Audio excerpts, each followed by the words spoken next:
مجھے کیوں نکالا؟ شیر افضل مروت کا پی ٹی آئی سے سوال۔ ہر جانب کہے بکھر گئے، نواز شریف کی ٹرولنگ۔ پاکستان تحریک انصاف سے نکالے گئے رہنما اور رکن قومی اسمبلی شیر افضل مروت نے آج ایوان میں مجھے کیوں نکالا کا نعرہ بلند کر دیا۔ پروگرام تو بڑھ گیا کے جملے سے مشہور شیر افضل مروت کو بار بار پارٹی ڈسپلن کی خلاف ورزی پر بانی پی ٹی آئی عمران خان نے 2 روز پہلے پارٹی سے نکال دیا تھا۔ انہیں پارٹی کے خلاف بیانات دینے پر پہلے شوکاز نوٹس بھی جاری کیا جا چکا تھا۔ آج قومی اسمبلی میں اجلاس کے دوران شیر افضل مروت اپوزیشن گیٹ کے بجائے حکومتی گیٹ سے ایوان میں داخل ہوئے۔ ان کی اسمبلی آمد پر حکومتی اراکین نے ڈیسک بجائے، جس پر اسپیکر قومی اسمبلی نے کہا کہ آپ لوگ انہیں مروا نہ دینا۔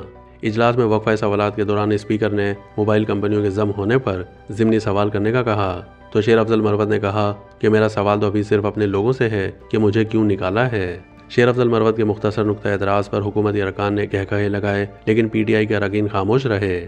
حکومتی اراکین نے شیر افضل مروت کا ساتھ دیتے ہوئے کہا کہ مروت کو کیوں نکالا ظالموں، جواب دو، مروت کو حساب دو کے نعرے لگائے۔ اس موقع پر ایوان میں موجود chairman P T I barrister Gohar کو دیکھ کر حکومتی اراکین نے کہا کہ آپ بھی ہمارا ساتھ دیں۔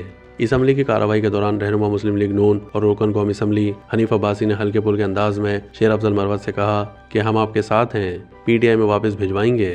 واضح ہے کہ مجھے کیوں نکالا وہی نعرہ ہے جو ماضی میں سابق وزیر اعظم نواز شریف وزارت عظمیٰ سے برطرف کیے جانے کے بعد اکثر جلسوں میں لگاتے نظر آتے تھے، اور اس نعرے پر پی ٹی آئی رہنماؤں اور کارکنان کی جانب سے اکثر نواز شریف کی ٹرولنگ بھی کی جاتی تھی۔